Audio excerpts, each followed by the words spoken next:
થેપલા બનાવવા માટે આપણે સૌ પ્રથમ પહેલા લેશું આપણે ઘઉંનો ચાળીને લોટ, પછી એમાં નાખશું આપણે મેથી, જે મેં પહેલા ધોઈને લઈ લીધી હતી, ધોઈને સમારી લીધી છે.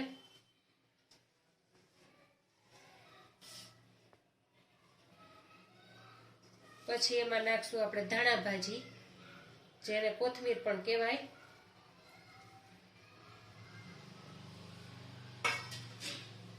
પછી અધકચરું લીલું લસણ મેં વાટી લીધું છે, એને પણ આપણે આમાં નાખી દેશું.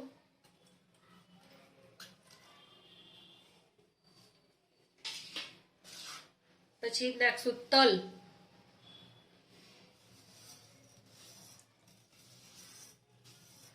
અને પછી નાખશું આ અજમા છે, એને હાથથી જરા મસળી નાખશું.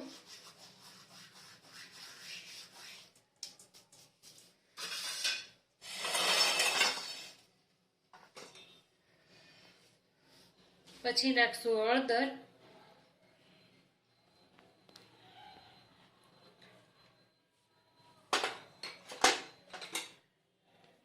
ધાણા જીરું,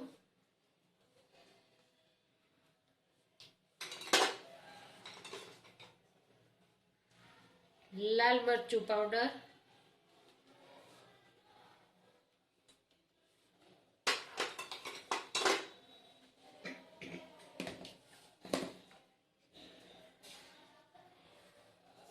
સ્વાદ પ્રમાણે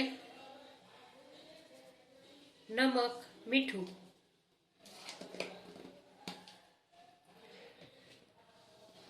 અને મોણ માટે તેલ 2 ચમચી.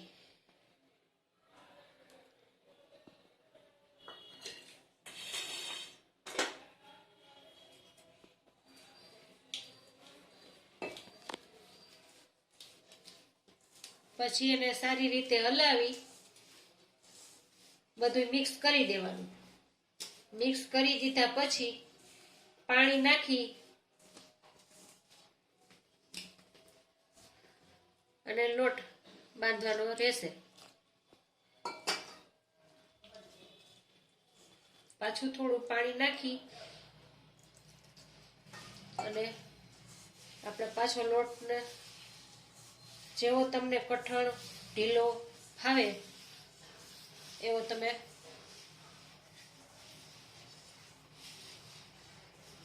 બાંધી શકો છો.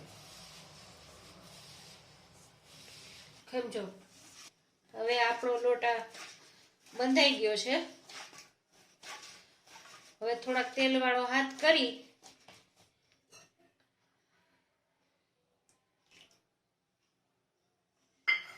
અને એને આપણે પાછો પૂણવશું.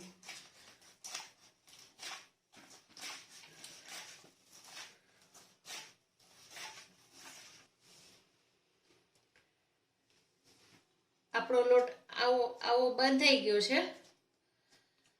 તમને જેવી રોટલી બનાવતા હોય ને જેવો ફાવતો હોય એવો તમે લોટ રાખી શકો છો. હવે આને આપણે રહેવા દેશું 5-7 મિનિટ માટે. ત્યાં સુધીમાં આપણે થેપલા સાથે શું ખાવું એની બીજી તૈયારી કરી લઈએ.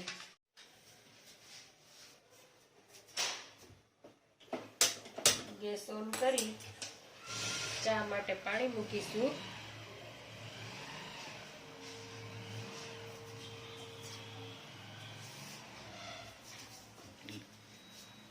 પછી એમાં આપણે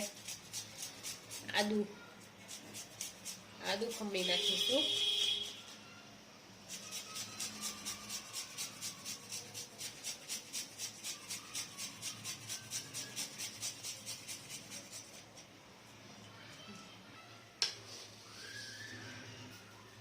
ચાની ભૂકી,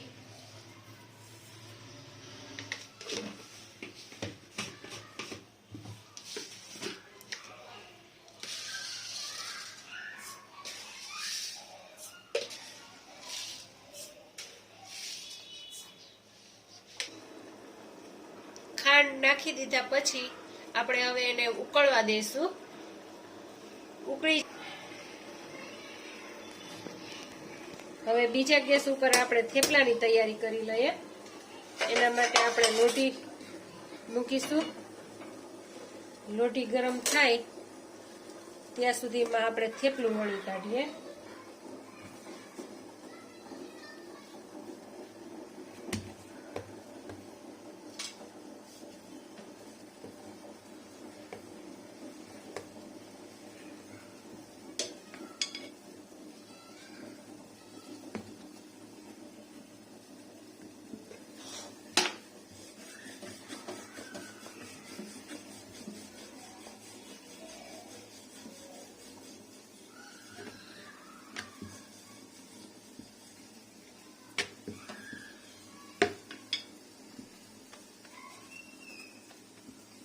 લોટી ગરમ થઈ ગઈ છે હવે, એટલે આપણે એમાં થેપલું નાખી દીધું.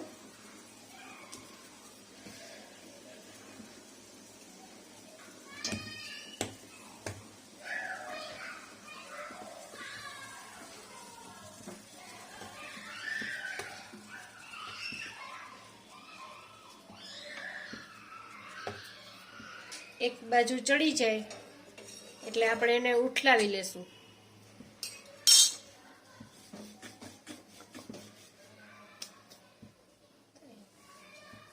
એમાં આપણે થોડુંક તેલ લગાડી દેશું.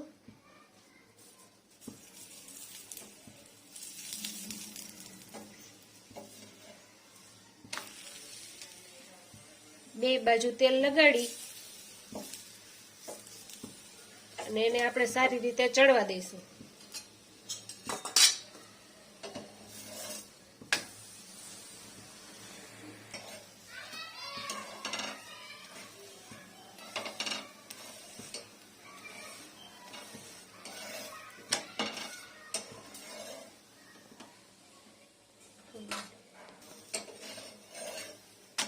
બે બાજુ ચડી ગયું છે થેપલું આપણું.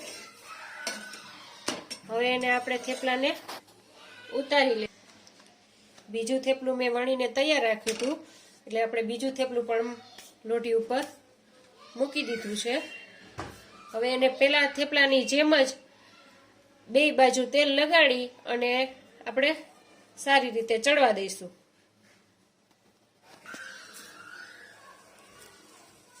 આને પણ એક બાજુ તેલ લગાડી દીધું ને હવે પાછું ઉલટાવી નાખશું અને એ બાજુ પણ તેલ લગાડી દેશું.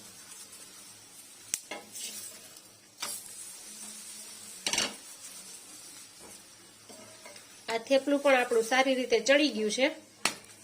હવે એને પણ આપણે ઉતારી લેશું અને આપણે લોટ બાંધ્યો તો એને આપણે બધા થેપલા એક પછી એક કરી નાખશું. ત્યાં સુધીમાં આપણે ચા જોઈએ.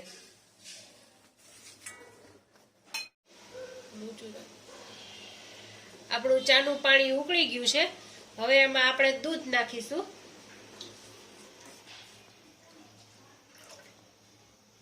હવે દૂધ નાખી અને આપણે એને સારી રીતે ઉકળવા દેશું. હાલો, આ આપણી ચા તૈયાર છે. કોઈને કડક ચા ફાવતી હોય, કોઈને નોર્મલ ચા ફાવતી હોય, જેવી ફાવતી હોય એવી બનાવી શકાય. અને અમને થોડીક આદુવાળી ને એવી ફાવે એટલે અમે ખાલી આદુ જ નાખ્યું છે. આમાં તમે એલચી છે, જાયફળ, તજ, લવિંગ, તીખા એનો ભૂકો કરીને પણ ચા મસાલો બનાવીને ચામાં નાખી શકો છો. હવે આપણે આ ચા ઉતારી લઈએ. આ મેં થોડી કડક બનાવેલી છે, થોડી ભૂકી વધારે નાખીને. આ આપણા થેપલા તૈયાર છે. સાથે આપણે લાલ મરચાની ચટણી છે, દહીં છે, ફુદીનાની ચટણી છે અને ચા છે. તમે દહીં સાથે પણ ખાઈ શકો છો અને ચટણીને એની સાથે પણ ખાઈ શકો છો અને ચા થેપલા પણ એકલા ખાઈ શકાય. તમને આ મારો વિડીયો ગમ્યો હોય તો લાઈક, શેર અને સબસ્ક્રાઇબ કરવાનું તો ભૂલતા જ નહીં. અને બેલ આઇકન બટન દબાવવાનું તો ભૂલતા જ નહીં. વાહ, મમ્મીએ પણ થેપલા મસ્ત બનાવ્યા છે, પોચા પોચા રૂ જેવા.